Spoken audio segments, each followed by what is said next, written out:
Alors cette vidéo est la suite de JavaScript 97.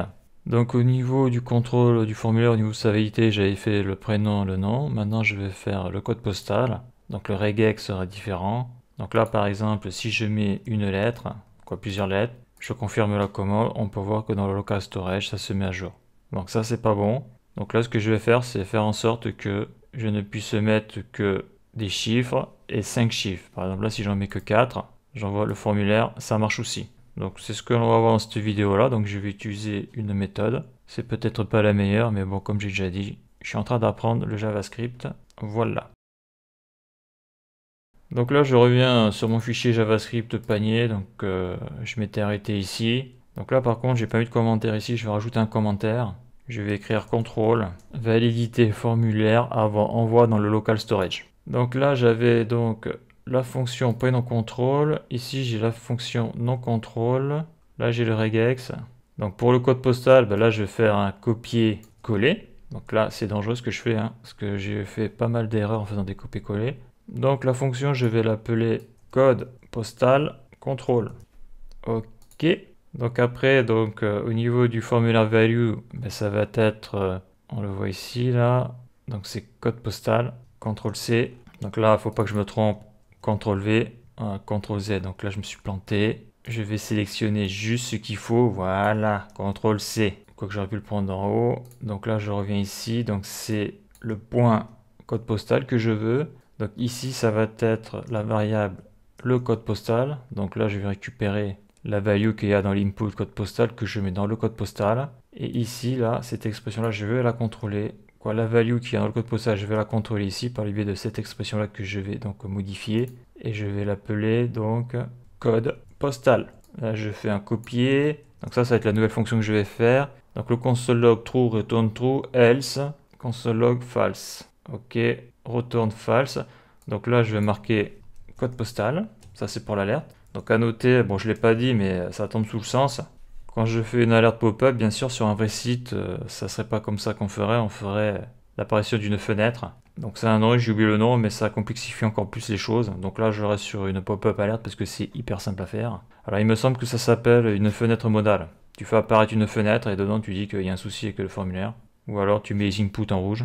Ça, je verrai ça ultérieurement. Donc le console log, je le vire. En principe, ça devrait le faire du premier coup, vu que je l'ai fait pour les fonctions d'avant, ça a bien marché, donc il n'y a pas de raison que là ça ne marche pas du premier coup. Voilà, donc là le code est plus clair. Donc dans la vidéo précédente, j'avais fait une petite erreur. Lorsque l'on va faire la mise en page du code automatiquement par le biais de VS Code, il faut faire Maj Alt F en même temps. Et pas CTRL Alt F, c'est Maj ou Shift Alt F. Là je fais un CTRL S, ça permet de faire l'indentation pour que le code soit plus lisible. Contrôle de la validité du code postal.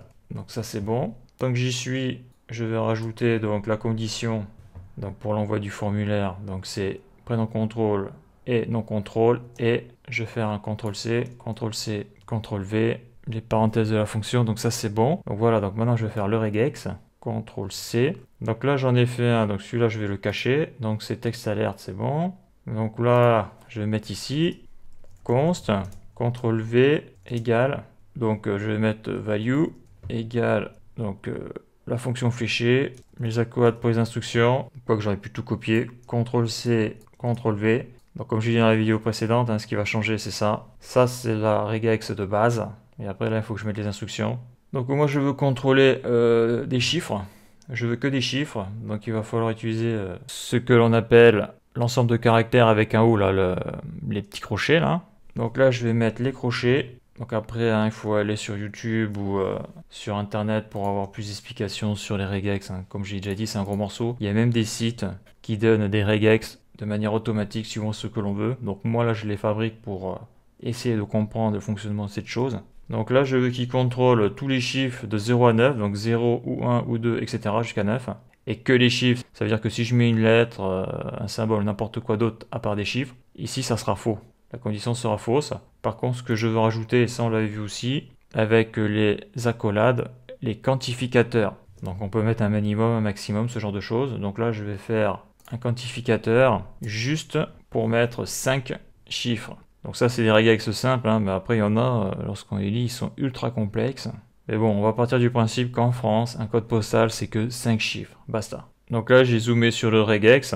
On le voit clairement là. Donc je contrôle les chiffres de 0 à 9. Je veux que des chiffres et je veux 5 chiffres. Si c'est bon, et bien ici, là, la fonction va retourner true. Si c'est pas bon, elle retournera false. Donc j'ai fait CTRL S.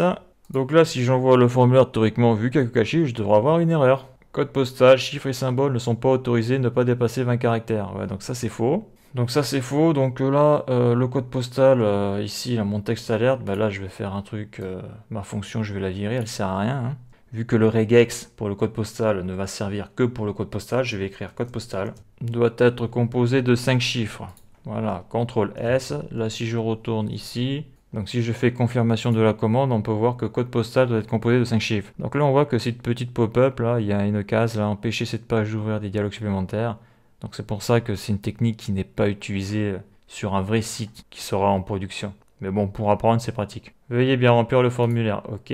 Donc là, si je mets 5 chiffres, on peut voir que donc ça fonctionne.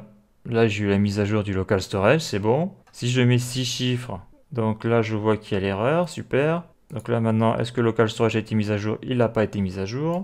Donc je recommence ici, là, si je mets 3 chiffres, donc on voit l'erreur, ok. Le local storage n'a pas été mis à jour. Si je mets 5 chiffres, non, je peux mettre des chiffres différents, hein. Je vais mettre des chiffres différents. 17 000 par exemple. Donc là, ça a été mis à jour, super. Et si je rajoute une lettre, donc là, il me dit qu'il y a une erreur. Donc le regex marche bien. Et ça n'a pas été mis à jour. Si je mets un symbole spécial, eh bien c'est pareil, j'ai toujours l'erreur, nickel.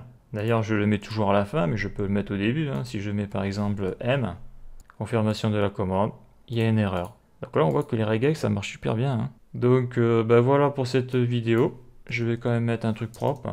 75 000, ok. Donc là, dans la vidéo précédente, on avait vu le prénom et le nom, la ville. Dans cette vidéo, on a vu le code postal. Donc maintenant, je vais aller voir du côté de l'email. Et après, je ferai l'adresse. Donc voilà pour cette vidéo et la suite sera dans JavaScript 99.